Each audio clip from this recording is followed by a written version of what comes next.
They say money doesn't grow on trees, but in the Indus River Delta region of Pakistan's southern province Sindh, mangroves are making millions.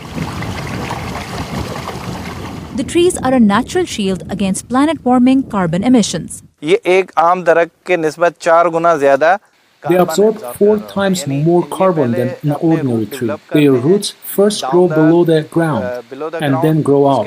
They have more mass below ground and absorb more carbon even in the soil. वो ज़्यादा होते हैं, यानी ये soil में भी ज़्यादा carbon absorb कर रही होती हैं. That makes mangroves valuable in carbon trading markets, where individuals, companies and countries buy credits to compensate for their greenhouse gas emissions. To harness mangroves' money-making potential, the Sindh government launched the Delta Blue Carbon or DBC-1 project in 2015 with a private partner, Indus Delta Capital.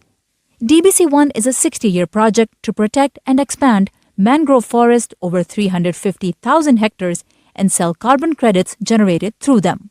So far, the project has earned some $40 million in carbon credit sales. Fatma Bibi is among hundreds of locals making a living through mangrove seed collection and planting.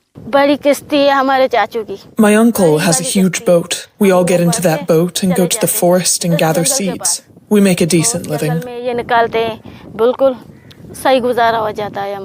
The Sindh government gets 40% of DBC-1's carbon credit earnings, according to Divisional Forest Officer Shehzad Sadiq Gill. That's a hefty $14 million after taxes so far. ये पैसे utilise होने हैं other ecosystems. It will be used on other ecosystems in Sindh.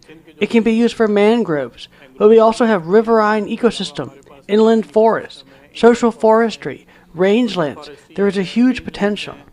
उनमें huge potential है हमारे पास. The Sindh government can also use the money for other public services. But Gill says the funds are still sitting idle in the provincial government's account. That's largely because of a lack of decision-making, driven by political instability.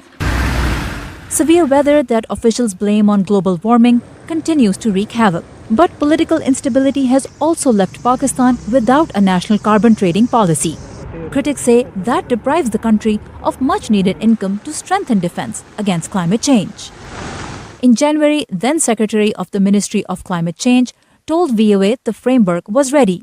It has taken a couple of years. The biggest challenge was capacity and lack of clarity also. But a new government that came in March has not said when it'll roll out the policy.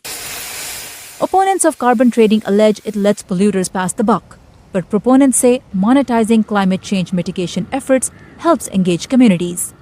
If you put it at tag value and an incentive value, the consistency would automatically come out, and that's happening with the carbon credit project. In August 2023, Sindh government launched DBC-2. That project covers 250,000 hectares of land. The Indus River Delta is spread over 670,000 hectares.